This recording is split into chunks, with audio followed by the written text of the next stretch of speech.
right, so we're asking people their opinion on abortion. Okay. Right into it. Yeah, that's an interesting one. That's a heavy one. It is. Well, it's very complicated, right? And I feel like there's a lot of intolerance both ways with this question. I think that there is a need to respect all life. Mm-hmm. I'm vegan, right? So I tend to look at life as a pretty wide spectrum, not just like a grown-up adult. There's also this notion that it is encapsulated within someone else's body, and you also got to have respect for that. So there's a lot of gray area, and I'm reluctant to say a definitive answer to this because it is such a heavy topic. If I knew better, I'd get more deeply into it. No, it's all right. Can I ask you, would you say that all human life should have human rights? Yeah. Okay, so it's a human life. I would say it is a human life. Yeah. But to the degree also that it's not separate from the mother, that's where the gray starts to creep in. Why? Because there's something about life needing to be self-sustaining in its environment. Are you self-sustaining? I'm separate and within my skin boundary, and I need to intake things and so on, right? What about a newborn? Definitely separate, even though I understand. That's very much depending Arguably, it's more dependent. Arguably, it's harder. It's more dependent. Breastfeeding up in the middle of the night.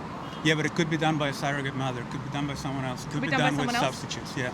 Okay, so what if that child in the womb is only able to stay alive because of one person? Is that one person responsible to keep that baby alive? Yeah, I'll say that. Yeah, sure. But then the the will of the person taking care comes into the mix, because she's the one having to carry and she's the one having to do all the things, and she has autonomy as well, some bodily autonomy. Okay, so could we phrase it just for what it is, basically? Would you say that it is a woman's choice to kill her unborn child? See, that's a rhetoric plays into it. It's harsh language, right? But is it is it accurate?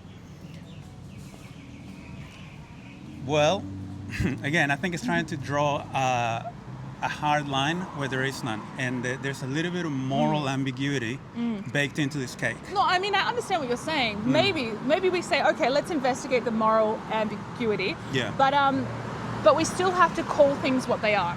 So maybe less harsh language would be, well, is it the mother's choice to end the life of the child? The unborn child. Okay, ask me the question one more time. Is it the mother's right to end the life of her unborn? Well, you just asking me the same question just now over and over again, and like you're thinking you get a different answer.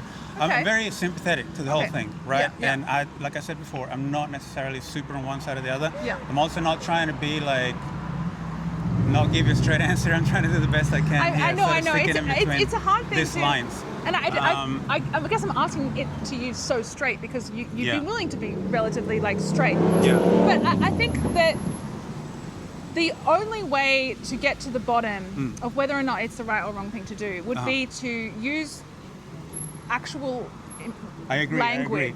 But also there's something about what is right for the individual is not always right for the community at large. Is that true? I think there's, in my worldview, the individual comes first and then other things. But you wouldn't extend that out into other cases. You would say it's always wrong for another person to kill another person. No, not at all. No? But for example, if I was to take your life because I just will it, that would be wrong because I'm infringing upon your rights to exist. Sure. However, when the two beings are combined and there's one will that's clearly dominant over the other, it's not, all of a sudden it's not so clear. Yeah, I mean, I wouldn't say that it's not so clear because you do have two distinct individuals. Yes, but only one of them possesses a will. Sure, only one of them's bigger, one of them's the one who is responsible for the other one. One of them is the one who's giving life to the other one. Yeah.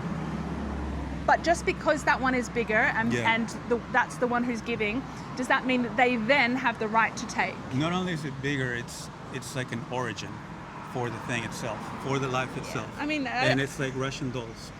Well, I don't think that argument that works because you could then say that the parents would be able to take the life of children. No. Again, I'm sort of putting all these things inside of the pot. Yeah. And you end up with something that is, again, not cut and dry. It's something that is gonna have different shapes depending on who's considering it. Yeah, and, I think and it's the circumstances. I think it's possibly not cut and dry because we're not willing to say it cut and dry. Okay. But it actually is cut and dry. Okay, I understand.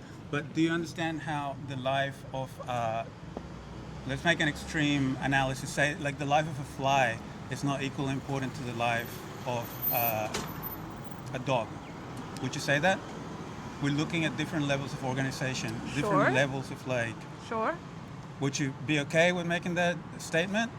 Sure. Yeah, But I believe that human beings have inherent value. yes. But when you're talking about unborn beings, there's got to be some degree Unborn of human beings. beings in general. Maybe the life of an unborn cow is not quite as established as the life of a grown cow. Maybe I'm tripping here. I don't know. Does that make sense to you at all? Well, I understand where you're coming from because you're coming from a vegan mentality. I think Yeah. that human beings have human value.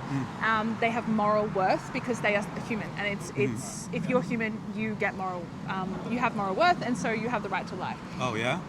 Yeah. I think that life comes with that. Not only I don't draw a line at human. I think all life has inherent moral value. Well, I mean, you accept that you're unwilling to say that it's always wrong to kill the unborn.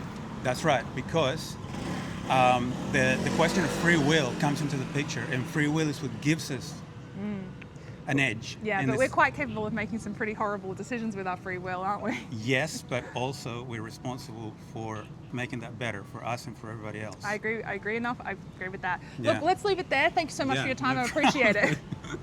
Thank you so much.